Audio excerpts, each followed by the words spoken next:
नमस्कार, देश की बात में आपका स्वागत है। मैं हूं मनोज मानस। खबरों का रुख करेंगे उससे पहले आपको दिखाएंगे इस वक्त की अहम सुर्खियां। 5 देशों की यात्रा के बाद भारत लौटे PM Modi. UAE, Netherlands, Sweden, Norway और इटली का दौरा पूरा। 5 देशों से रणनीतिक और आर्थिक समेत कई अहम समझौते पर चर्चा हुई। अभिषेक बनर्जी को कोलकाता हाईकोर्ट से राहत। कोर्ट ने विदेश जाने पर लगाई रोक। अमित शाह पर कथित आपत्तिजनक टिप्पणी मामले में राहत। कॉकरोच जनता पार्टी पर बड़ा एक्शन भारत में बंद हुआ। पार्टी का x account chief justice of India के बयान के बाद बनी थी पार्टी। जनगणना 2027 स्वगणना प्रक्रिया का आखिरी दिन। प्रदेश में अब तक 44 लाख लोगों ने भरे स्वगणना फॉर्म। अब घर घर शुरू होगी प्रक्रिया। लखनऊ मर्डर केस में बड़ा खुलासा। पिता ने की थी बेटी की हत्या। लाश के किए थे 6 टुकड़े। हिरासत में लिया गया आरोपी पिता। यूपी का बांदा दुनिया में तीसरा सबसे गर्म शहर। नौतपा से 4 दिन पहले ही 48 डिग्री पहुंचा तापमान। एमपी महाराष्ट्र में भी पारा 47 डिग्री पार। आप देख रहे हैं के न्यूज, खबरों का सारथी। और अब खबरें विस्तार से। अहम खबर से बुलेटिन की शुरुआत करेंगे। उत्तर प्रदेश की राजधानी लखनऊ से यह अहम खबर है, जहां यूपी बीजेपी की नई टीम की बैठक में अब 23 मई को दिल्ली में होगी। तो बैठक अब 23 मई को दिल्ली में होगी। पंकज चौधरी लखनऊ दौरे पर आएंगे। 23 मई को दिल्ली में विनोद तावड़े मिलेंगे।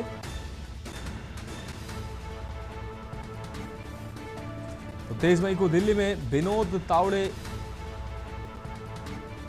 भी मिलेंगे। यूपी बीजेपी की नई टीम की बैठक।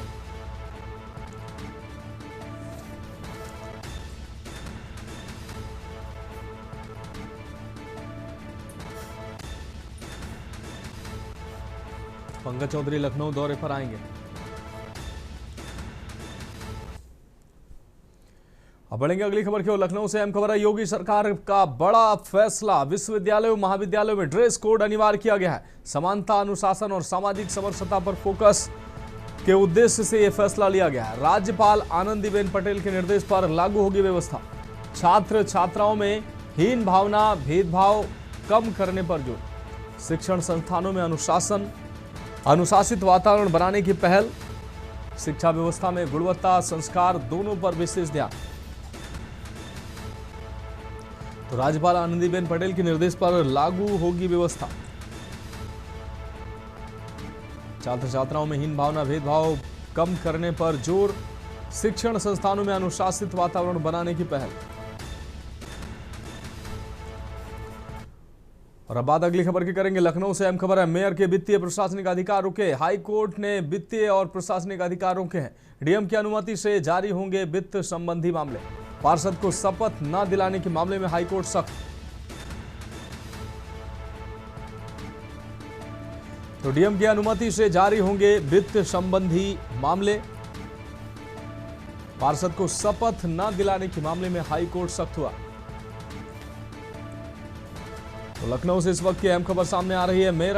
आपको बता दें, मेयर के वित्तीय प्रशासनिक अधिकार रोके गए हैं। हाईकोर्ट ने वित्तीय और प्रशासनिक अधिकार पर रोक लगाई है। डीएम की अनुमति से ही अब जारी होंगे वित्तीय संबंधी मामले। पार्षद को शपथ न दिलाने के मामले में हाईकोर्ट सख्त हुआ। तो लखनऊ से अहम खबर, मेयर के वित्तीय प्रशासनिक अधिकार रोके गए हैं।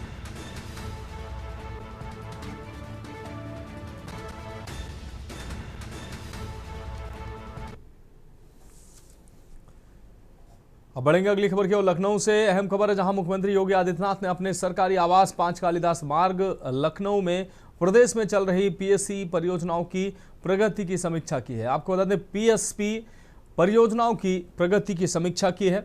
इस दौरान जीबीसी 5 से जुड़े कार्यों और जनपद चंदौली में प्रस्तावित कोल गैसीकरण परियोजना को लेकर भी महत्वपूर्ण बैठक हुई है। बैठक में संबंधित विभागों के अधिकारियों ने परियोजनाओं की प्रगति और आगामी कार्य योजना की जानकारी मुख्यमंत्री को दी है। मुख्यमंत्री ने विकास परियोजनाओं को तय समय सीमा में पूरा करने और निवेश से जुड़े कार्यों में तेजी लाने के निर्देश दिए हैं।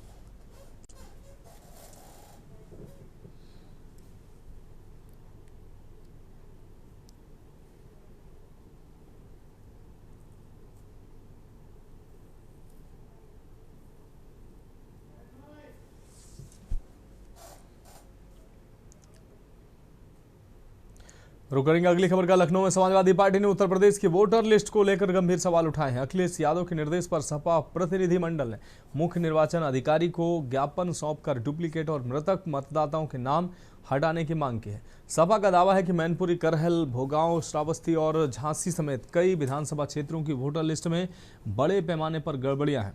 पार्टी के अनुसार कहीं एक ही मतदाता का नाम कई बार दर्ज है तो कहीं मृतक मतदाताओं के नाम भी सूची में मौजूद हैं। सपा ने आरोप लगाया है कि एसआईआर प्रक्रिया के बाद भी वोटर लिस्ट पूरी तरह से शुद्ध नहीं हो सकी है। प्रतिनिधिमंडल ने पूरे मामले की निष्पक्ष जांच और तत्काल सुधार की मांग की है।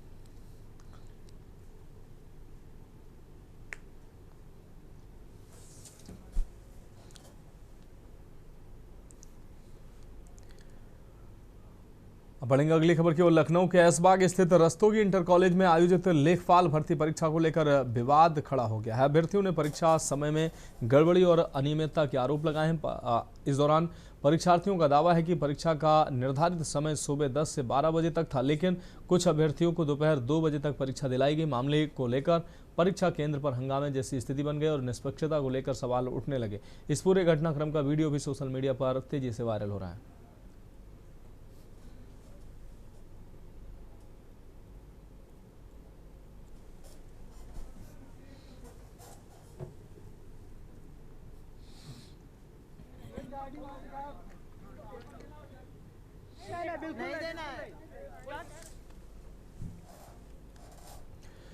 उत्तर प्रदेश में भीषण गर्मी और लू का प्रकोप लगातार बढ़ता जा रहा है। मौसम विभाग ने प्रदेश के कई जिलों के लिए रेड और ऑरेंज अलर्ट जो है वो जारी किया है। बांदा में तापमान 47.2 डिग्री सेल्सियस दर्ज किया गया है, जो प्रदेश में सबसे अधिक रहा। मौसम विभाग के अनुसार राजस्थान की ओर से आ रही गर्म हवाओं के कारण दक्षिणी और पश्चिमी उत्तर प्रदेश में गर्मी का असर तेज हो गया है। अगले 3 दिनों तक कई जिलों में भीषण लू चलने की संभावना जताई गई।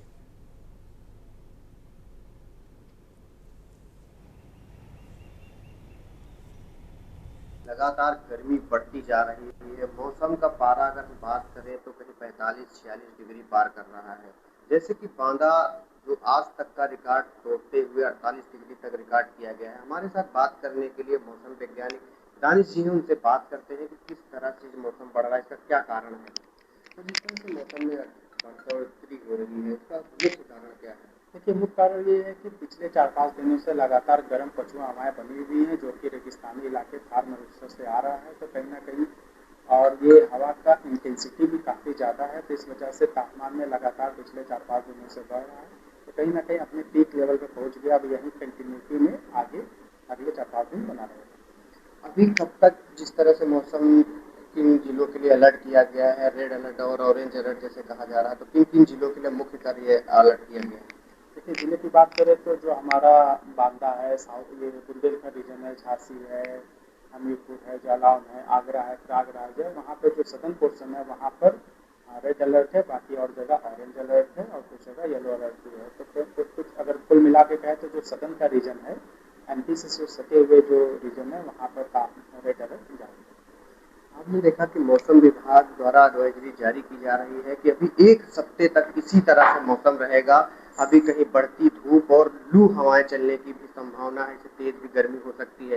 तो खासकर बूढ़े और बच्चे इस पर ध्यान दें।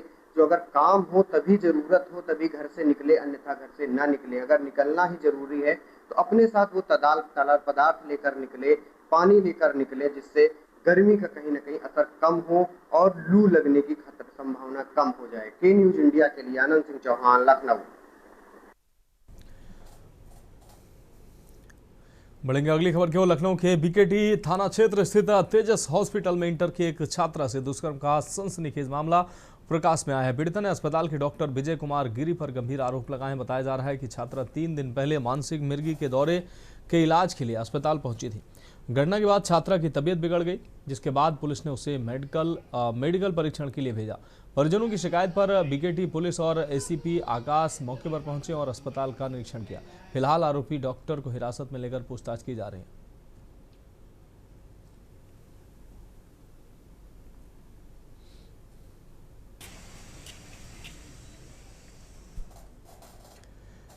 रायबरेली में आयोजित एक प्रेस कॉन्फ्रेंस के दौरान मंत्री दिनेश प्रताप सिंह ने कई राजनीतिक मुद्दों पर अपनी प्रतिक्रिया दी है। आपको बता दें, कॉकरोच जनता पार्टी के फॉलोअर को लेकर पूछे गए सवाल पर उन्होंने कहा कि बीजेपी से ज्यादा फॉलोअर होने की जानकारी उन्हें नहीं है। उन्होंने कहा कि बीजेपी देश और दुनिया का सबसे बड़ा राजनीतिक परिवार है और इससे बड़ा परिवार कोई नहीं हो सकता है। वहीं राहुल गांधी के गद्दार वाले बयान पर प्रतिक्रिया देते हुए मंत्री ने कहा कि प्रधानमंत्री मोदी पूरे देश के प्रधानमंत्री हैं और उनके खिलाफ इस तरह की टिप्पणी अशोभनीय है। उन्होंने कहा कि देश की जनता ऐसी टिप्पणियों को बर्दाश्त नहीं करेगी। बहुत गर्मी है।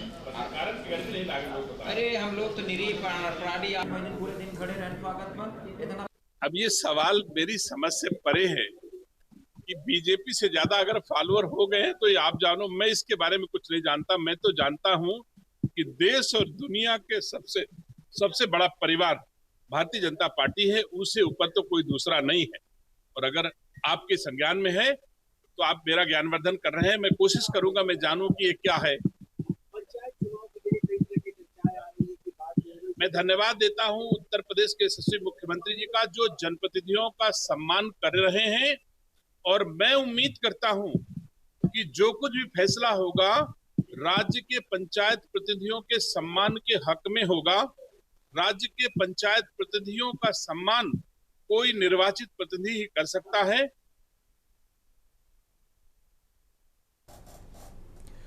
उत्तर प्रदेश के मुख्यमंत्री योगी आदित्यनाथ का 22 मई 2026 को देवरिया आगमन प्रस्तावित है और मुख्यमंत्री भीमपुर गौरा के समीप पोखर भिंडा में आयोजित कार्यक्रम में जनपद वासियों को करोड़ों की विकास परियोजनाओं की सौगात देंगे।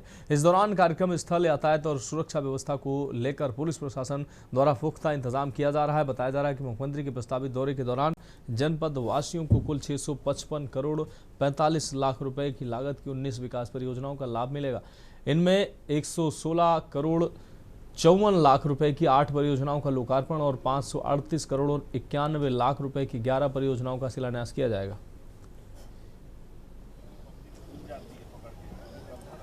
मुख्यमंत्री माननीय योगी आदित्यनाथ जी का कल देवरिया आगमन हो रहा है। कल सुबह ये गौरा है जहाँ पे हम लोग खड़े हैं, और ये देवरिया सदर, रामपुर कारखाना और पत्थरदेवा, उन तीनों का एक त्रिकोण वाला क्षेत्र है जहाँ से तीनों विधानसभाएं आस ही पास में है। यहाँ पर माननीय मुख्यमंत्री जी का कल सुबह आगमन है। लगभग 655 करोड़ की परियोजनाओं का वो शिलान्यास और लोकार्पण करेंगे। 19 परियोजनाएं हैं। सबसे बड़ी जो परियोजना है जो देवरिया कसिया मार्ग है, लगभग 300 करोड़ रुपए की लागत से बनने जा रहा है। इसका शिलान्यास करेंगे। बहुत बड़ा काम ये होगा। देखिए, कल का दिन देवरिया सहित रामपुर कारखाना के लिए बहुत ही सौभाग्यशाली दिन है। कल उत्तर प्रदेश के यशस्वी मुख्यमंत्री माननीय योगी आदित्यनाथ जी देवरिया कसिया जो 4 लेन सड़क बनने जा रही है 292 करोड़ रुपए की लागत से, उसका भूमि पूजन व शिलान्यास करेंगे तथा 655 करोड़ रुपए की लागत से लगभग 19 परियोजनाओं का लोकार्पण व शिलान्यास करके देवरिया की जनता को समर्पित करने का काम मुख्यमंत्री जी करेंगे। कल दिनांक 22/5/2026 को जनपद देवरिया में माननीय मुख्यमंत्री जी का आगमन है। कार्यक्रम स्थल का टेंट और बाकी सुविधाएं तैयार हो रहा है। हेलीपैड भी बन रहा है। इसके साथ साथ पुलिस का सुरक्षा व्यवस्था हेतु ड्यूटी पॉइंट्स चिन्हित किया गया है। ट्रैफिक डाइवर्शन प्लान्स भी तय किया गया है और ट्रैफिक डाइवर्शन पॉइंट्स भी चिन्हित किया गया है। ये सभी जगहों पर पर्याप्त पुलिस व्यवस्था सुनिश्चित करेंगे और ट्रैफिक डाइवर्शन के बारे में प्रचार प्रसार भी किया गया है और भी हम लोग आज सुदृढ़ तरीके से पुनः प्रचार प्रसार करेंगे ताकि किसी को असुविधा ना हो और पार्किंग व्यवस्था भी हम लोग सुनिश्चित किया जाना है। बढ़ेंगे अगली खबर की ओर। मैनपुरी से अहम खबर है, जहां पानी की टंकी पर चढ़ी महिला, जिसका वीडियो सामने आया है। मारपीट मामले में कार्रवाई को लेकर टंकी पर चढ़ी महिला, मौके पर पहुंची पुलिस महिला को समझाने के प्रयास में जुटी। महिला पानी की टंकी से नीचे उतरने को तैयार नहीं थी। थाना करहल के मोहब्बतपुर लभुआ का ये मामला बताया जा रहा है।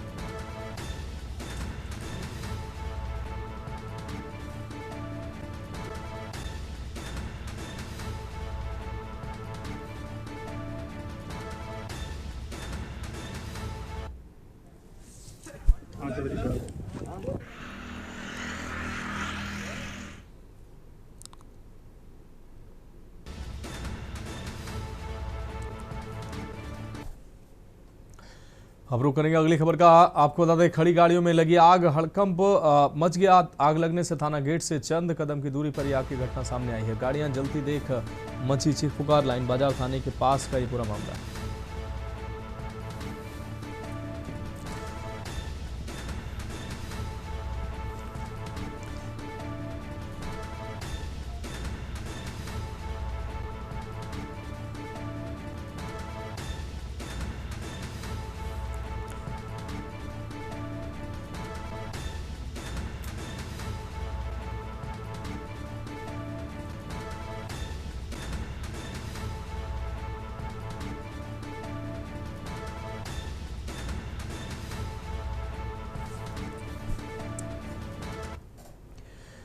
कानपुर में वेस्ट जोन डीसीपी की पुलिस टीम ने एक बड़े साइबर ठगी गिरोह का भंडाफोड़ किया और 8 साथी आरोपियों को गिरफ्तार किया है। पुलिस के मुताबिक ये गिरोह खुद को पुलिस, सीबीआई और क्राइम ब्रांच का अधिकारी बताकर लोगों को डराता था और ठगी को अंजाम देता था। आरोपी कॉल कर पीड़ितों को धमकाते थे। पुलिस ने बताया कि इस गिरोह के खिलाफ यूपी समेत कई राज्यों से 22 शिकायतें मिली हैं। सभी आरोपियों को सचेंडी इलाके के खेतों से गिरफ्तार किया गया।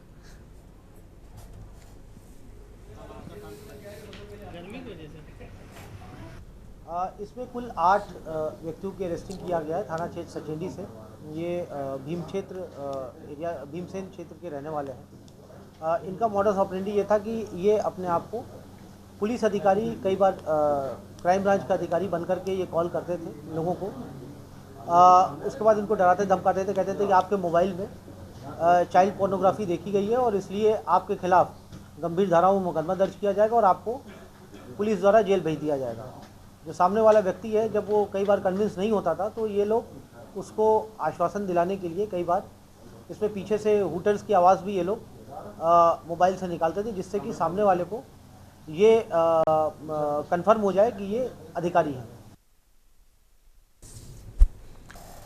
उत्तर प्रदेश के मुजफ्फरनगर जनपद में सोशल मीडिया पर एक वीडियो इस समय जमकर वायरल हो रहा है, जिसमें एक पति अपनी पत्नी को खुलेआम सड़क पर बेरहमी से पीटता नजर आ रहा है। वायरल वीडियो में आप देख सकते हैं किस तरीके से पति कुछ ही सेकंड में अपनी पत्नी को अनगिनत लात घूंसे मारता दिखाई पड़ रहा है।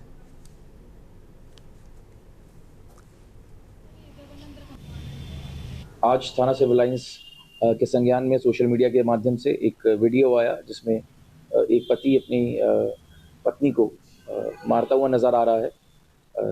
वीडियो के सामने आते ही थाना सिविल लाइंस ने इस वीडियो को संज्ञान लिया और तुरंत उस व्यक्ति को हिरासत में लिया गया है और आवश्यक निरोधात्मक कार्रवाई की जा रही है। गला दबा रखा, देखो मैं गला घोट रखा था, फिर मैंने अपनी जान बचाने के लिए मैंने उनको हाथ पे काटा फिर, और यहाँ भी मेरे गोड्डे मार रखे हैं। यहाँ मेरे देवर ने मेरा अद्धा मारा फेंक के खा था। जी शादी कितने दिन कर रही थी? जी 13 साल हो गया।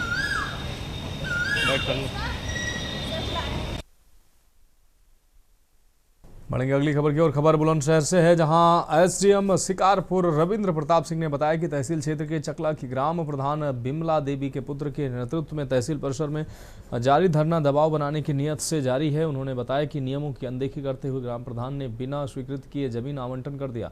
संबंधित जमीन का विवाद पहले से सिविल न्यायालय में विचाराधीन है। पूरा प्रकरण की जाँच कराकर प्रधान पक्ष को समझाने के बाद भी दबाव बनाने के लिए लगातार धरना जारी है। वहीं दूसरा पक्ष अपनी बात पर अड़े रहकर न्याय दिलाने की मांग कर रहा है।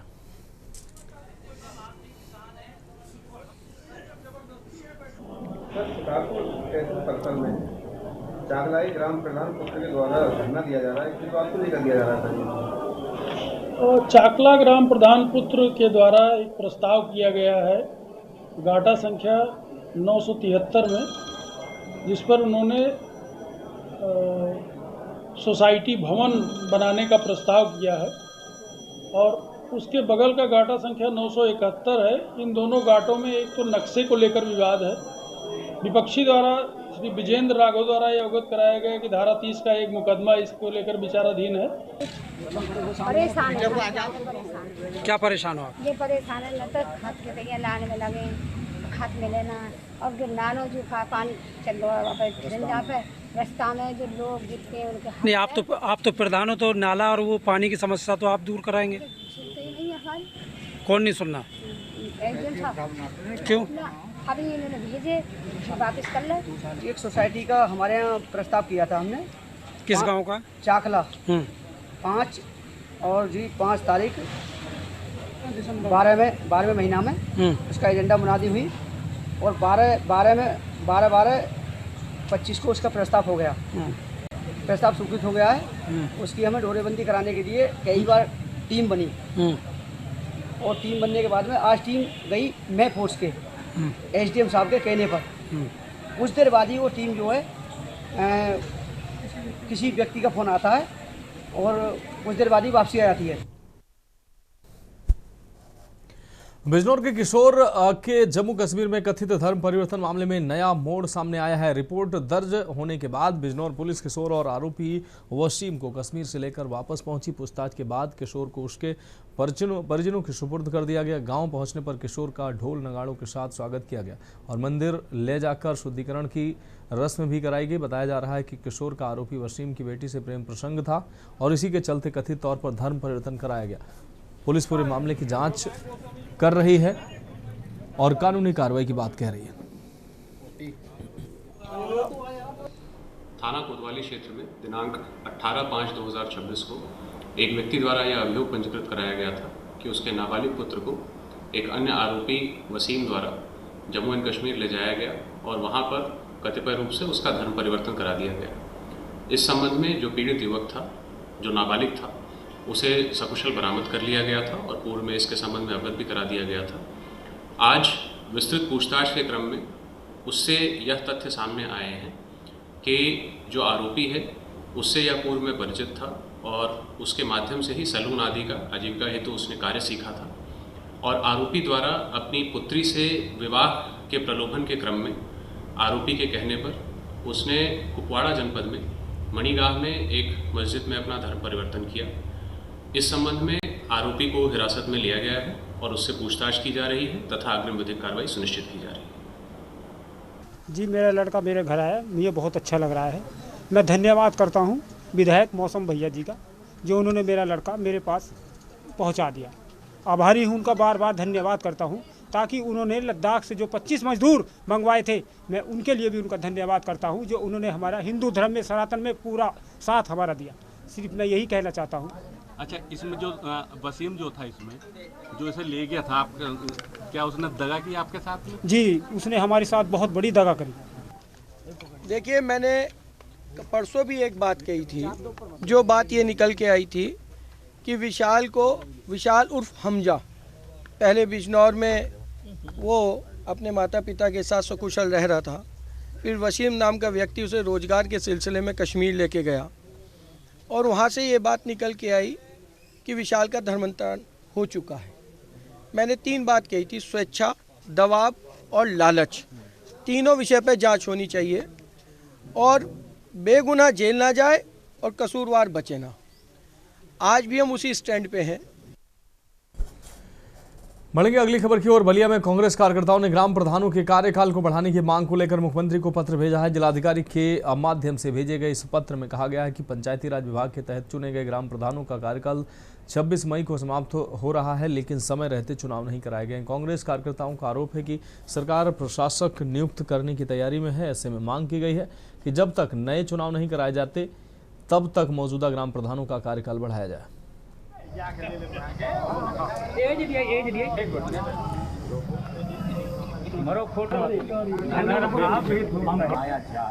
आज हम लोग जो है मुख्यमंत्री को जिला अधिकारी द्वारा पत्र दिया गया। मांग ये था कि 26 मई को हमारे पंचायती राज की व्यवस्था में जो चुनाव हुआ था ग्राम प्रधानों का, क्षेत्र पंचायतों का, इनका कार्यकाल जो है ग्राम प्रधानों का कार्यकाल 26 मई को समाप्त हुआ। समय रहते सरकार ने चुनाव नहीं कराया और कहीं ना कहीं हमें दिखाई दे रहा है कि सरकार जो है अपने हिसाब से प्रशासन नियुक्ति करने का कहीं ना कहीं उनकी मंशा है। यदि मैं चुनाव समय से नहीं कराते हैं सरकार, तो मेरा मांग यही था कि ग्राम प्रधानों का कार्यकाल प्रशासक के रूप में उनका भी कार्यकाल बढ़ाया जाए जब तक आप चुनाव नहीं कराएंगे। ललितपुर जनपद में इन दिनों पड़ रही रिकॉर्ड तोड़ भीषण गर्मी और आसमान छूते पारे के बीच चरमराई बिजली व्यवस्था ने आम जनजीवन को बेहाल कर दिया। अघोषित बिजली कटौती और लो वोल्टेज की समस्या से नाराज उत्तर प्रदेश उद्योग व्यापार मंडल के नेतृत्व में व्यापारियों और स्थानीय नागरिकों ने शहर में एक विशाल मशाल जुलूस निकालकर बिजली विभाग के खिलाफ जोरदार प्रदर्शन किया है।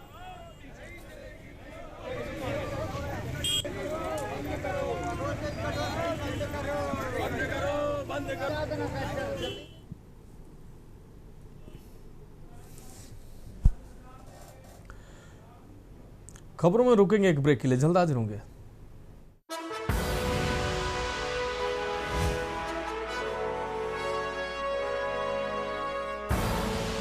आप देख रहे हैं के न्यूज, खबरों का।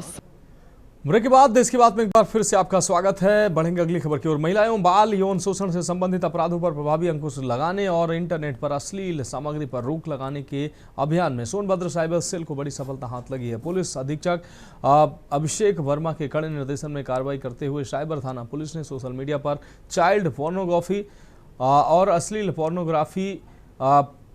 पोर्नोग्राफी की वीडियो अपलोड व शेयर करने वाले 2 अभियुक्तों को गिरफ्तार किया।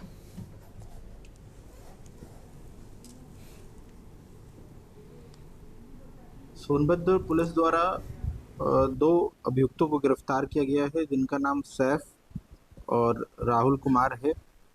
सैफ जो है थाना दुद्दी क्षेत्र रहने वाले हैं और राहुल कुमार ये थाना ओबरा क्षेत्र के रहने वाले हैं।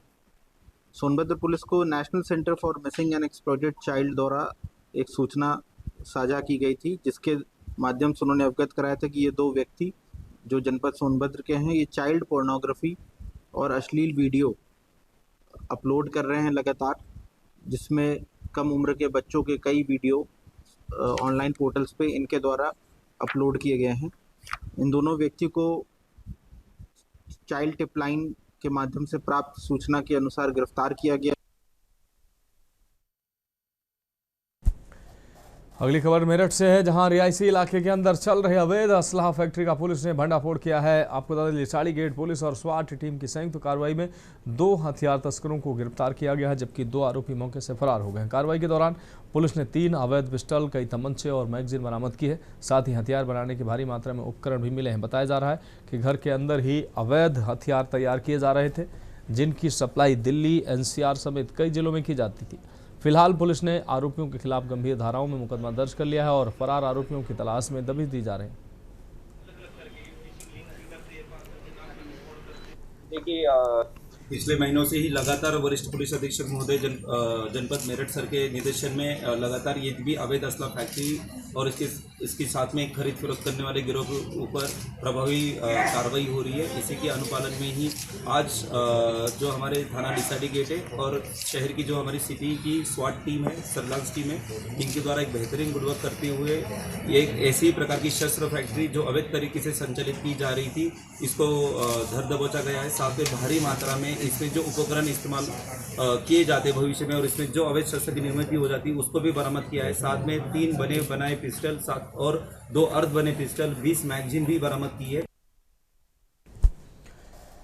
बढ़ेंगे अगली खबर की ओर। गोंडा जिले से दर्दनाक हादसे की खबर सामने आई है, जहां इटिया थोक क्षेत्र की सरयू नहर में नहाने गया एक 17 वर्षीय किशोर पानी की तेज बहाव में डूब गया। बताया जा रहा है कि भड़कुड़ा गांव निवासी सनी देवल सोनकर अपने साथियों के साथ दलपतपुर गांव के पास नहर में नहाने गया था, तभी अचानक वह गहरे पानी में चला गया और डूब गया। घटना के बाद इलाके में हड़कंप मच गया और बड़ी संख्या में ग्रामीण मौके पर पहुंच गए।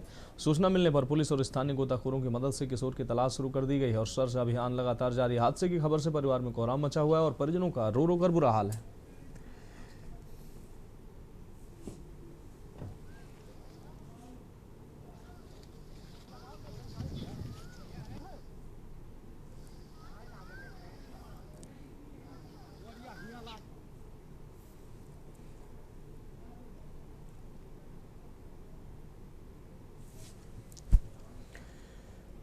बढ़ेंगे अगली खबर की ओर। उत्तर प्रदेश के बांदा जिले से एक दर्दनाक मामला सामने आया, जहां प्रेम प्रसंग के चलते एक युवक और नवविवाहिता युवती के शव गांव के बाहर पेड़ से लटके मिले हैं। घटना मारका थाना क्षेत्र के आधाव गांव की बताई जा रही है। जानकारी के मुताबिक युवती की शादी हाल ही में 7 मई को दूसरी जगह हुई थी, लेकिन वह कथित तौर पर इस रिश्ते से खुश नहीं थी। बताया जा रहा है कि युवती का गाँव के ही एक युवक से प्रेम संबंध था। मंगलवार रात दोनों अचानक घर से लापता हो गया और सुबह उनके 100 पेड़ से फांसी के फंदे पर लटके मिले। घटना की सूचना मिलते ही इलाके में सनसनी फैल गई। पुलिस ने मौके पर पहुंचकर शवों को कब्जे में लेकर पोस्टमार्टम के लिए भेज दिया है। मामले की गंभीरता को देखते हुए फॉरेंसिक टीम और डॉग स्क्वाड की मदद से जांच जारी है।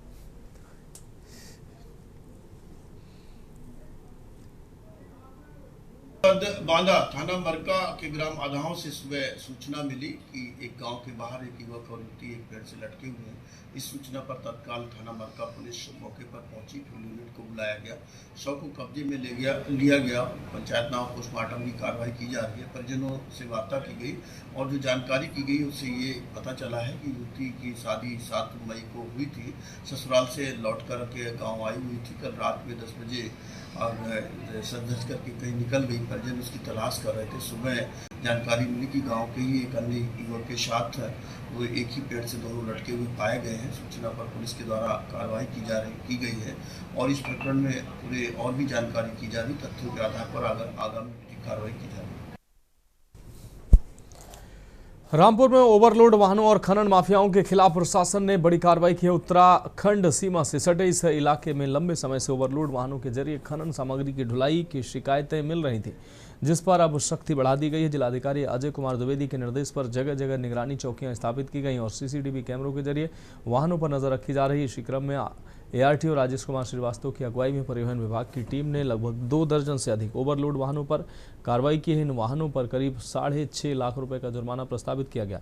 कार्रवाई के बाद खनन माफियाओं और वाहन स्वामियों में हड़कंप मचा हुआ है।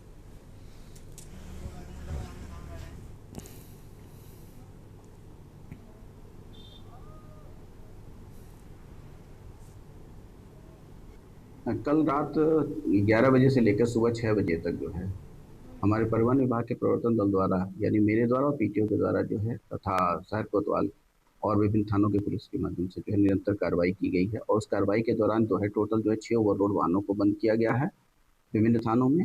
और साथ ही साथ जो है 24 ऐसी वाहनें हैं जो हैं मोटर व्हीकल की विभिन्न धाराओं में निरुद्ध की गई हैं, जिनमें HSRP नहीं लगा हुआ था, रिफ्लेक्टर टेप नहीं था, रेस्टर हॉर्न लगे हुए थे, ओवर स्पीडिंग की जा रही थी, ड्राइवर ने सीट बेल्ट का प्रयोग नहीं किया हुआ था। इस प्रकार के विभिन्न अभियोग में उनको निरुद्ध किया गया है।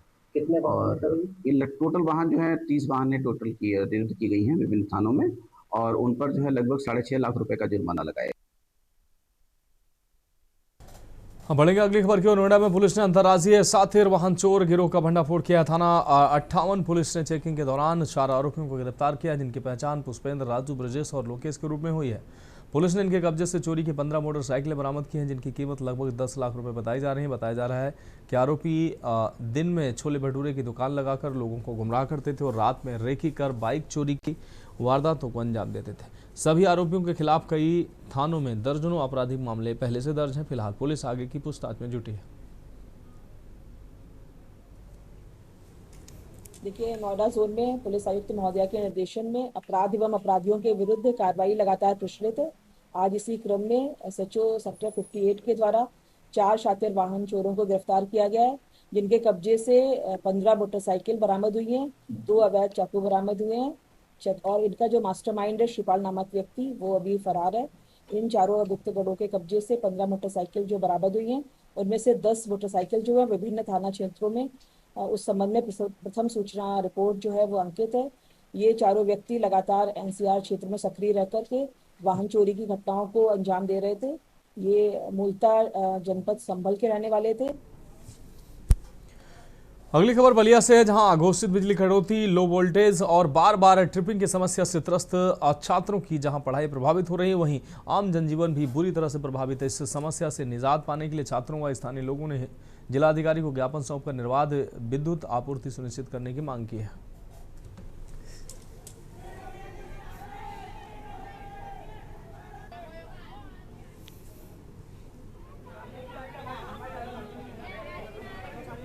आज हम जिलाधिकारी कार्यालय पहुंचे हुए हैं पूरे जनपद की बिजली व्यवस्था को दुरुस्त करने के लिए। जिलाधिकारी को ज्ञापन हम लोग छात्र प्रतिनिधि मंडल दिया है कि बिजली व्यवस्था जो हर आधे घंटे पर 1 घंटे के लिए बिजली काट दी जा रही है, वो निर्विवाद रूप से चालू किया जाए। हीट वेव का सतर्कता अपनाने को सरकार बोल रही है, लेकिन मुश्किल से 8 से 10 घंटे की बिजली आपूर्ति शहरी इलाकों में भी या ग्रामीण इलाकों में भी समानांतर दी जा रही है 8 से 10 घंटे। सरकार तो दी जा रही है, सरकार के अधिकारी भी कह रहे हैं। सरकार के ऊर्जा मंत्री तो खुद ही पोलियोग्रस्त हैं, उनका स्थिति आप देखेंगे तो उनके खुद ही ऊर्जा की कमी है। अब बात अगली खबर की करेंगे। हमीरपुर में अवैध अतिक्रमण के खिलाफ नगरपालिका ने बड़ा अभियान चलाया। मुख्यालय स्थित बस स्टैंड क्षेत्र में नगरपालिका की टीम ने बुलडोजर कार्रवाई करते हुए अतिक्रमण हटाया। इस दौरान पुलिस बल भी मौके पर मौजूद रहा ताकि अभियान शांतिपूर्ण तरीके से पूरा कराया जा सके। बताया जा रहा है कि अतिक्रमण करने वाले दुकानदारों को पहले ही नोटिस जारी कर चेतावनी दी गई थी, जिसके बाद ये कार्रवाई की गई। अभियान के दौरान बस स्टैंड क्षेत्र में हड़कंप की स्थिति देखने को मिली है। प्रशासन का कहना है कि शहर को अतिक्रमण मुक्त बनाने के लिए आगे भी कार्रवाई जारी रहेगी।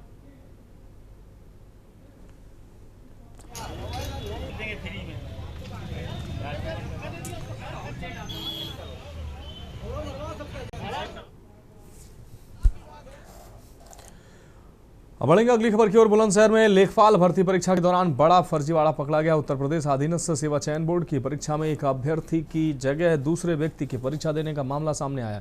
बायोमेट्रिक जांच में गड़बड़ी सामने आने के बाद आरोपी योगेश कुमार को पकड़ा गया, जो फिरोजाबाद का रहने वाला बताया जा रहा है। जानकारी के अनुसार योगेश कुमार राहुल नाम के अभ्यर्थी की जगह परीक्षा दे रहा था।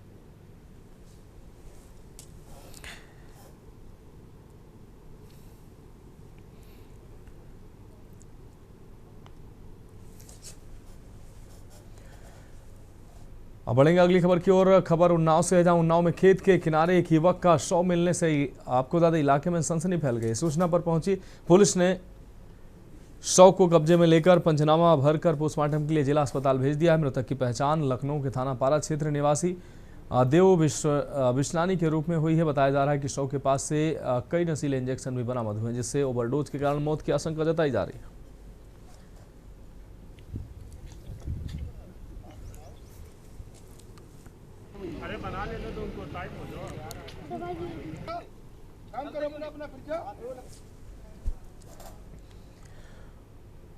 और अगली खबर ललितपुर से सामने आ रही, जहां सदर कोतवाली क्षेत्र स्थित क्षेत्रीय आयुर्वेद एवं यूनानी कार्यालय से कार्यवाहक क्षेत्रीय आयुर्वेद एवं यूनानी अधिकारी डॉक्टर अर्जुन लाल अहिरवार और कनिष्ठ लिपिक रामकृष्ण गुप्ता को 1 लाख रुपए रिश्वत लेते रंगे हाथों गिरफ्तार किया गया। आरोपियों ने डॉक्टर से रजिस्ट्रेशन रिन्यूअल के नाम पर रिश्वत की मांग की। एंटी करप्शन टीम ने पीड़ित की शिकायत पर जाल बिछाकर दोनों आरोपियों को कार्यालय में ही रिश्वत की रकम सहित गिरफ्तार करने में कामयाबी हासिल की। एंटी करप्शन टीम आरोपियों को अपने साथ लेकर रवाना हो गई।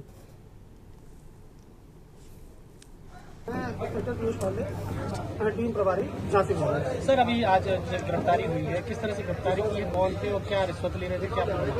एक रिटायर्ड चिकित्सक है डॉक्टर उदयराम वर्मा, उनके द्वारा हमारे यहाँ शिकायत की गई थी कि एक क्षेत्रीय आयुर्वेदिक अधिकारी हैं, उनकी जो कार्यवाहक हैं फिलहाल, उनका नाम है अर्जुन लाल अहिरवार। वो और उनके साथी हैं श्री रामकृष्ण गुप्ता, जो कनिष्ठ सहायक है उस कार्यालय में। ये दोनों लोग उनके रजिस्ट्रेशन के रिन्यूअल के लिए 1 लाख रुपए घूस की मांग कर रहे थे। इसकी शिकायत उन्होंने हमारे झांसी सेक्टर की थी। हमारे कप्तान साहब ने इसकी डॉक्टरी जांच कराई। जांच कराने पर शिकायत सही पाई गई। शिकायत सही पाई जाने पर अग्रिम कार्रवाई हेतु मुझे नियुक्त किया गया। बढ़ेंगे अगली खबर की ओर। लखीमपुर खीरी के महेवागंज इलाके में बड़ा हादसा हो गया है। आपको बता दें, पलिया रोड स्थित एक कृषि यंत्र कारखाने में लगे जनरेटर में जोरदार धमाका हो गया, जिससे जनरेटर की पुली के 3 टुकड़े हो गए। हादसे में एक टुकड़ा पास के घर में जा गिरा, जिसकी चपेट में आकर चारपाई की बुनाई कर रही महिला की मौके पर ही मौत हो गई। वहीं दूसरा टुकड़ा सड़क से गुजर रही बस पर जा गिरा, जिससे बस में सवार 2 यात्री घायल हो गए। घटना के बाद इलाके में अफरा तफरी मच गई। सूचना मिलते ही पुलिस मौके पर पहुंची, शव को पोस्टमार्टम के लिए भेजकर जांच शुरू की है।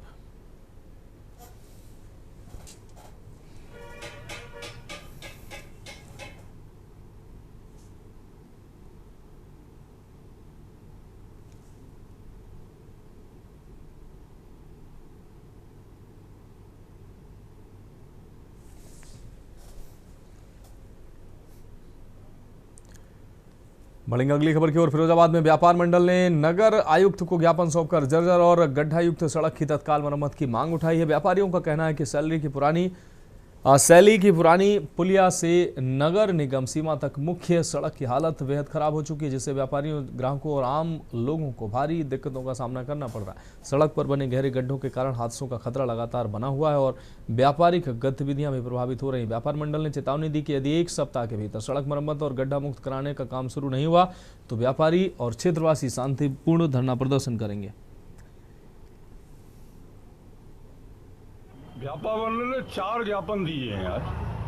पहला ज्ञापन दिया है सैलई सांची रोड है, जहाँ संतनु महाराज ने श्री कृष्ण भगवान शंकर जी की मंदिर की स्थापना की है। उस रोड पे 1-1 फुट गहरे गड्ढे हैं। हम 4 तारीख को नगराज जी से मिले थे 4-5 में, आज तक उसका समाधान नहीं हुआ। हमने कि नगराज जी से यहाँ लाइट लगा दो, तो उन्होंने जेई साहब से कह दी, जेई साहब को फ़ोन करो तो जेई साहब कहते हैं साहब के जो है बाजार कमेटी के लोग फ़ोन करें।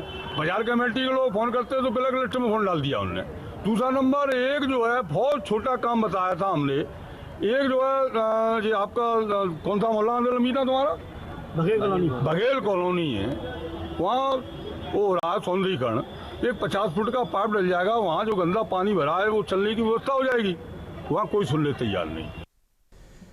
अगली खबर जौनपुर से है, जहां जमीन के विवाद में न्याय पाने के लिए टावर पर चढ़कर प्रदर्शन कर रहे 30 वर्षीय युवक श्री प्रकाश यादव की नीचे गिरने से मौत हो गई है। युवक जमीन का गलत सीमांकन करने का आरोप लगाते हुए राजस्व अमले से नाराज था, इसलिए मोबाइल टावर पर चढ़कर प्रदर्शन करते हुए उसने उच्च अधिकारियों को मौके पर बुलाने की मांग रखी। सूचना पाकर पहुंची काफी देर तक युवक को समझा बुझाकर नीचे उतारने के लिए पुलिस मनाती रही, लेकिन युवक अधिकारियों को बुलाने की मांग पर अड़ा रहा। इसी बीच दोपहर के समय टावर के तप रहे लोहे पर युवक अपना संतुलन खो बैठा और नीचे गिरा। पुलिस ने घायल युवक को अस्पताल पहुंचाया, जहां चिकित्सकों ने उसे मृत घोषित कर दिया। पुलिस ने शव को पोस्टमार्टम के लिए भेजा है।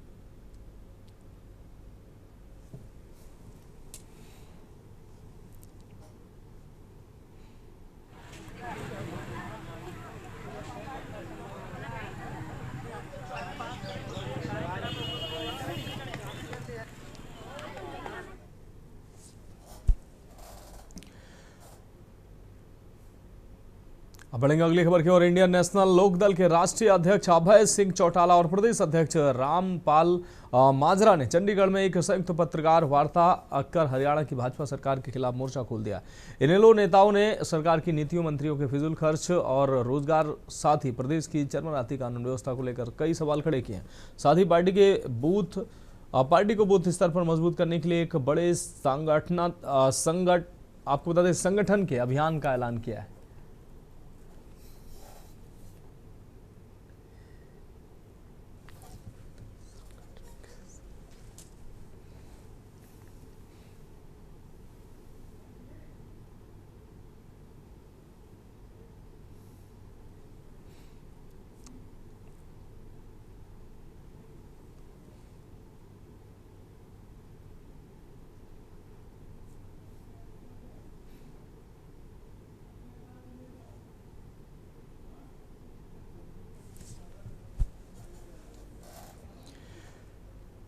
चंडीगढ़ में प्रधानमंत्री नरेंद्र मोदी के ऊर्जा बचाओ संदेश को आगे बढ़ाते हुए मुख्यमंत्री नायब सिंह सैनी ने कई पहल की है। मुख्यमंत्री ने हाल ही में अपनी सरकारी फ्लीट में वाहनों की संख्या कम करने और अनावश्यक ईंधन खर्च घटाने का निर्णय लिया है। साथ ही उन्होंने चंडीगढ़ से दिल्ली तक ट्रेन से यात्रा कर उदाहरण पेश किया है, जिससे पहले सुखना लेक पर साइकिल चलाकर उन्होंने स्वस्थ हरियाणा स्वस्थ भारत का संदेश भी दिया था। मुख्यमंत्री का कहना है कि छोटे छोटे बदलावों से आम लोग भी प्रधानमंत्री के ऊर्जा संरक्षण की संकल्प को मजबूत कर सकते हैं।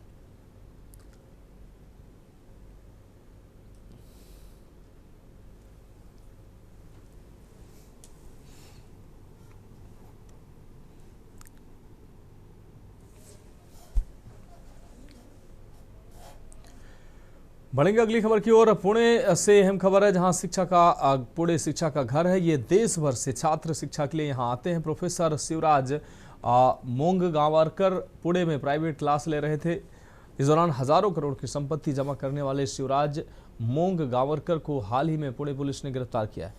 आपको बता दें, मनीषा वाघमारे, जोशी, शुभम खैरनार, धनंजय लोखंडे और 10 से 15 एजेंटों को हाल ही में गिरफ्तार किया गया है। 650 से 775 अंक की गारंटी दे रहे थे ये, क्योंकि ये NIT आपको बता दें NEET की परीक्षा से एक दिन पहले परीक्षा देना चाहते थे। वे छात्रों को इकट्ठा कर रहे थे और वहां से NEET पेपर वितरित किए थे। इसलिए कक्षा और उसके सदस्यों की भीड़ थी। एक मशहूर डॉक्टर ने 10 लाख रुपए में अपनी जिंदगी का कागज खरीदने की बात कबूली है। अब पुलिस ने अभिभावकों का बयान भी दर्ज करना शुरू कर दिया है। तो सामाजिक कार्यकर्ताओं की नज़र इस पर है कि भविष्य में गरीब छात्रों का क्या होगा।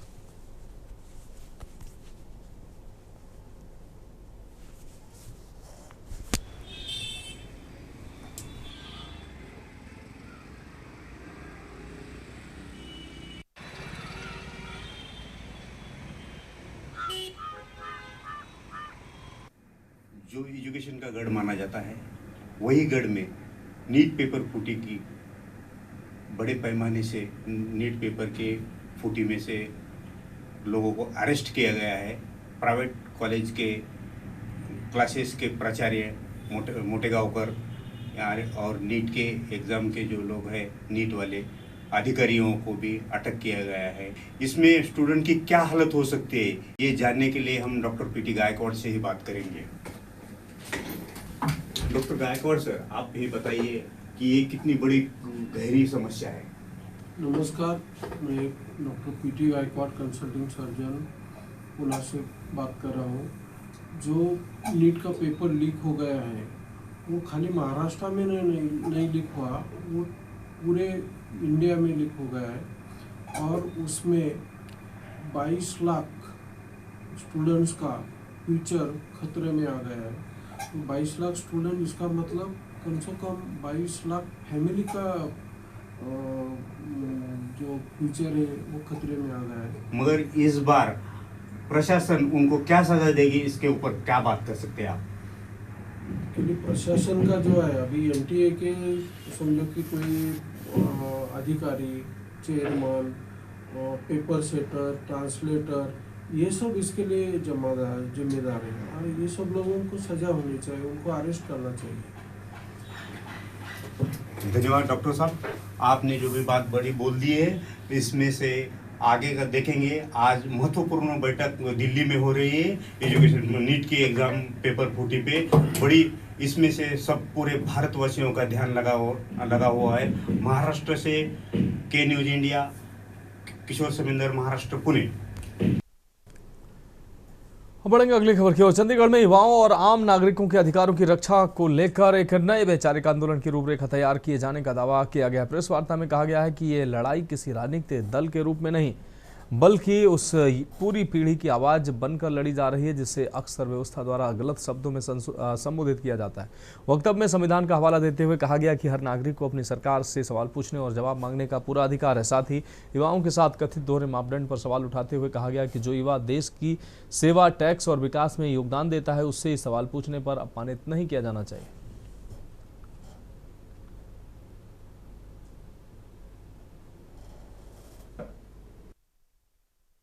साथियों को आज आप सारे पत्रकार साथी पहुंचे हैं एक बड़े विशेष कारण पर। मेरे पिछले 1-2 दिन में मेरे हृदय में एक बात थी, वो मैं आपके साथ चर्चा करना चाहता था। क्या है कि जी, ये जो आज हमारे बीच चर्चा है, इसमें आप यूँ ना समझिएगा कि मैं कोई इंडियन नेशनल लोकदल का विधायक हूँ। उससे पहले मैं एक ऐसी जनरेशन से आता हूँ, एक ऐसी पीढ़ी से आता हूँ जिसको आलसी कहा जाता है, जिसको अनएम्प्लॉयड कहा जाता है, जिसको पैरासाइट यानी कॉकरोच कहा जाता है। जिस दिन जी मैंने विधानसभा में शपथ ली थी, तो मैंने किसी के नाम की, किसी के कहने से शपथ नहीं ली थी, मैंने इस कॉन्स्टिट्यूशन की शपथ ली थी। अगली खबर चंडीगढ़ से, जहां मुख्यमंत्री नायब सिंह सैनी ने आज़ादी की पहली लड़ाई के शहीद स्मारक का अवलोकन किया। उन्होंने कहा कि आज़ादी की पहली लड़ाई का शहीद स्मारक राष्ट्रभक्ति का प्रेरणा स्थल है। ऐतिहासिक स्थल आधुनिक तकनीकी से सुसज्जित किया गया है। ये स्मारक नई पीढ़ी को देशभक्ति और बलिदान की प्रेरणा देगा।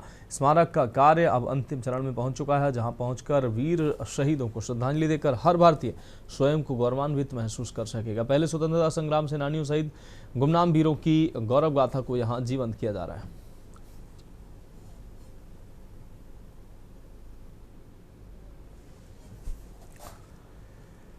अगली खबर यमुनानगर से है, जहां आपको बता दें अहड़वाला गांव स्थित गोगामेड़ी मंदिर में चोरी का मामला सामने आया है। मंगलवार देर रात 2 युवक फिर मंदिर में चोरी करने पहुंचे और गुल्लक तोड़ते हुए सीसीटीवी में लाइव कैद हो गए। आपको बता दें फुटेज के आधार पर ग्रामीणों ने दोनों युवकों को पकड़ लिया, जिसके बाद दोनों आरोपी हाथ जोड़कर माफी मांगने को मजबूर हो गए। वायरल वीडियो में दोनों युवक जमीन पर नाक रगड़ते हुए गोगा महाराज की मूर्ति तक जाकर माफी मांगते दिखाई दे रहे हैं। ग्रामीणों ने फिलहाल मामले की शिकायत पुलिस से न करते हुए युवकों को चेतावनी देकर छोड़ दिया।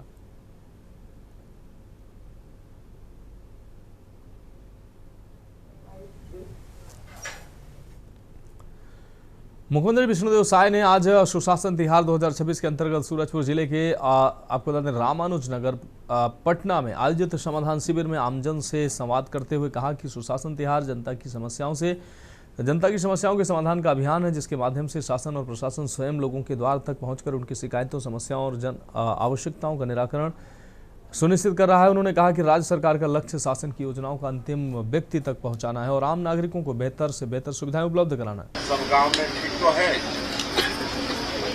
चाउर वाउर पर सब मिल के नहीं समझ हमारा मालूम है कि जो हमारे प्रदेश के विकास में बहुत बड़ा बाधक रही से नक्सलवाद, जो हमरा लगत रही से कभी पता नहीं कर समाधान हो ही कि नहीं, लेकिन आज जब डबल इंजन के सरकार बन गई और हमारे देश के प्रधानमंत्री जी के आशीर्वाद, हमारे केंद्रीय गृह मंत्री अमित शाह के दृढ़ इच्छा शक्ति और हमारे जवान के अदम्य साहस के कारण आज नक्सलवाद पूरी तरह से समाप्त हो चुकी से।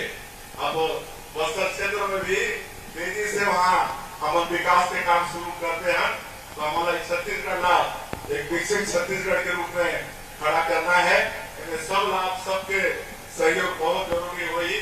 मैं आप सब ला एक बार हृदय से अभिनंदन स्वागत करते हुए अपन बात जय हिंद, जय छत्तीसगढ़। देश में लगातार बढ़ती महंगाई ने आम जनता की कमर तोड़ दी है। पेट्रोल, डीजल, गैस और रोजमर्रा की हर जरूरी चीज महंगी हो चुकी है, लेकिन प्रधानमंत्री नरेंद्र मोदी विदेशी दौरों और फोटोशूट में व्यस्त नजर आ रहे हैं। इटली में मेलोनी को चॉकलेट खिलाते हुए उनका वीडियो अब विपक्ष के हमले का नया मुद्दा बन गया है। प्रदेश कांग्रेस कमेटी के अध्यक्ष दीपक बैज ने प्रधानमंत्री पर निशाना साधते हुए कहा कि देश में लगातार बढ़ती महंगाई ने आम जनता को रुला दिया है।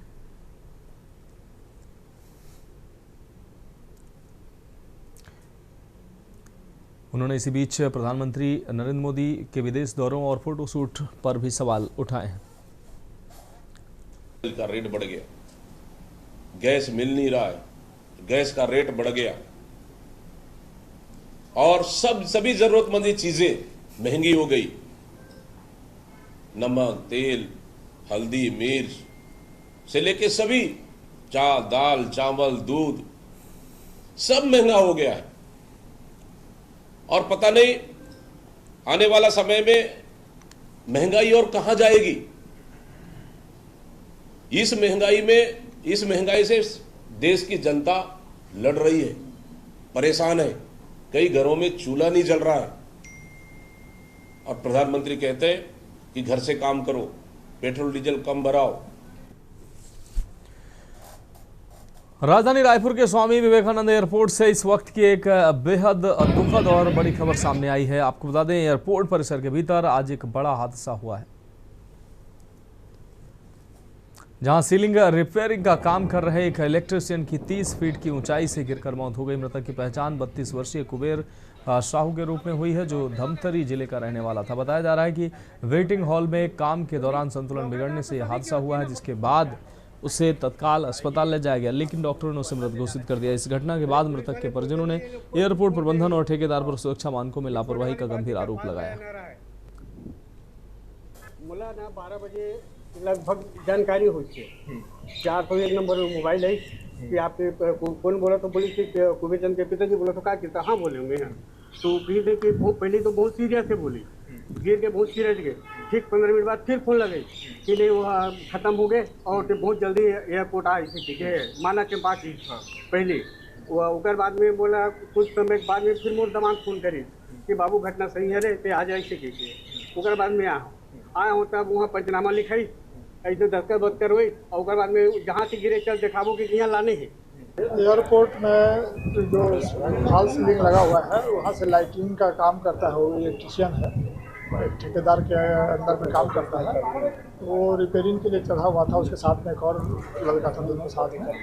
और अभी जांच में है कि कैसे उसमें से वो गिर गया सीलिंग के नीचे से, तो जो फर्स्ट फ्लोर है उसमें गिरा, तो उसमें सिर में चोट आई, सिर के बल गिरा। उसको एयरपोर्ट के एम्बुलेंस से हॉस्पिटल ले जाया गया, हॉस्पिटल में ब्लड डेथ बताया गया है। उसमें फोरेंसिक टीम आई हुई है, जांच करके की जा रही है। सर, लगभग कितने बजे के आसपास की घटना बताई जा रही है? और बढ़ेंगे अगली खबर की ओर। चर्चित आपको बता दें, ट्विसा शर्मा मौत मामले में पुलिस ने जांच तेज करते हुए विशेष जांच दल NASIT का गठन कर दिया है। मामले की गंभीरता को देखते हुए आपको बता दें, इस दौरान पुलिस अब हर पहलू की बारीकी से जांच कर रही है। इस बीच पुलिस कमिश्नर संजय कुमार ने साफ कहा है कि जांच पूरी पारदर्शिता के साथ की जा रही है और किसी बिल्कुल को संदेह करने की आवश्यकता नहीं है। पुलिस कमिश्नर संजय कुमार ने कहा कि मामले की जांच लगातार जारी है। हम अपने से ही कार्रवाई कर रहे हैं, किसी को संदेह करने की बिल्कुल भी आवश्यकता नहीं है। जो रेलेवेंट चीज़ है इन्वेस्टिगेशन के लिए, उन सब एस्पेक्ट पे काम किया जा रहा है। क्या लुकआउट नोटिस भी जारी किया गया है सर इसमें उसके पति? हाँ, कल ही हमने लुकआउट सर्कुलर जारी किया है। सर, जो ट्विसा शर्मा के पिता हैं, उनका दावा है कि गिरीवाला सिंह हैं, पूर्व रिटायर्ड जज हैं, 13 मई को उन्होंने 40 से ज़्यादा कॉल्स किए हैं, जिसमें कई रसूखदार कई ऊंचे ओहदों पर हैं। तो क्या पुलिस इसको इन्वेस्टिगेशन में शामिल करेगी? देखो, जो इन्वेस्टिगेशन के लिए रेलेवेंट होगा उन सब पे हम काम करेंगे। रतलाम के जावरा हुसैन टेकरी क्षेत्र में आपसी विवाद में चले चाकू 3 लोग घायल हुए। बताया जा रहा है कि आपसी कहासुनी के चलते विवाद बढ़ गया और विवाद इतना बढ़ा कि एक दूसरे पर चाकू से हमला कर दिया, जिसमें 3 लोग घायल बताए जा रहे हैं। घायलों में मुजफ्फर, सोहेल और सादिक के चाकू से घायल होने की खबर है और हाथ पैर में चोट भी आई है। ये कल रात करीब 9:30 बजे हुसैन टेकरी पर मुस्लिम समुदाय के युवकों में आपस में झगड़ा हुआ, जिसमें घायल जो हैं सोहेल पिता बाबू खां निवासी रतलामी गेट, नाहर खां, मुजफ्फर पिता नाहर खां निवासी अरब साहब की कॉलोनी और सादिक पिता गब्बू खां निवासी हुसैन टेकरी, ये 3 व्यक्ति घायल होकर उपचार के लिए जिला अस्पताल आए थे। इनको शार्प इंजरीज हैं और इनको अगले इलाज के लिए मेडिकल कॉलेज रतलाम भेजा गया था, जिसमें प्रकरण कायम किया जाकर विवेचना की जाएगी। घटना का कोई स्पष्ट कारण नहीं है और घूर के देखने की बात को लेकर के ही अभी तक सामने आया है। और अगली खबर का रुख करेंगे। रतलाम में गृह प्रवेश समारोह के दिन डॉक्टर के घर हुई 12 लाख रुपए से अधिक की चोरी का मामला सामने आया है। पुलिस ने चोरी का खुलासा कर दिया। औद्योगिक क्षेत्र थाना पुलिस ने मामले में एक आरोपी को गिरफ्तार कर उसके कब्जे से सोने के आभूषण, मोबाइल फोन और अन्य चोरी का सामान बरामद किया। खास बात यह रही कि चोरी के समय परिवार के सभी सदस्य घर में ही मौजूद थे। जी हाँ, ये औद्योगिक क्षेत्र थाने के अंतर्गत एक डॉक्टर हैं शंकरलाल खराड़ी जी, जो कि जावरा में पदस्थ हैं। उनका नए मकान का गृह प्रवेश के दौरान रात्रि में वहाँ से कोई अज्ञात व्यक्ति उनके जो ऑर्नामेंट्स और मोबाइल वगैरह हैं वो उठा के ले गया था, जिस पर से औद्योगिक क्षेत्र थाने पर प्रकरण पंजीबद्ध किया था। वो थाना प्रभारी एवं उनकी टीम ने इसमें त्वरित कार्रवाई करते हुए 24 घंटे में आरोपी को गिरफ्तार करके और जो 12 लाख रुपए का मसरूका उनके यहाँ से गया था वो बरामद किया है। साथ ही 3-4 अन्य चोरियों का खुलासा भी इसमें किया गया है। आपराधिक रिकॉर्ड वगैरह? जी हाँ, आरोपी का काफ़ी आपराधिक रिकॉर्ड भी है, आदतन नकबजन है वो, और उसके खिलाफ विभिन्न धाराओं में प्रतिबंधात्मक कार्रवाई भी पूर्व में की जा चुकी है। इसमें एक ही आरोपी है। Thank you. भिंड से जहां कांग्रेस नेताओं ने पेट्रोल डीजल की मूल्य वृद्धि के विरोध में अलग हटकर विरोध प्रदर्शन किया। प्रदर्शनकारी कांग्रेस नेता और कार्यकर्ता बैलगाड़ी, घोड़ा गाड़ी, खच्चर गाड़ी, बग्घियों और ट्रैक्टर लेकर कलेक्ट्रेट पहुंचे। उन्होंने बड़ी रैली निकालकर जहां लोगों का ध्यान महंगाई की तरफ आकर्षित किया, वहीं कलेक्ट्रेट पहुंचकर जोरदार नारेबाजी करते हुए हंगामा भी किया। आक्रोशित कांग्रेसियों ने पुलिस द्वारा लगाए गए बैरिकेड्स को तोड़ दिया और कलेक्ट्रेट परिसर में घुस गए। धक्का मुक्की के बीच जहां कांग्रेसी ग्रामीण के जिला अध्यक्ष रामशेष बघेल के कपड़े फट गए, वहीं भीड़ और भीषण गर्मी के चलते एक महिला कार्यकर्ता बेहोश होकर गिर गई, जिसे पुलिस ने आनंद फानन में जिला अस्पताल पहुंचाकर भर्ती कराया।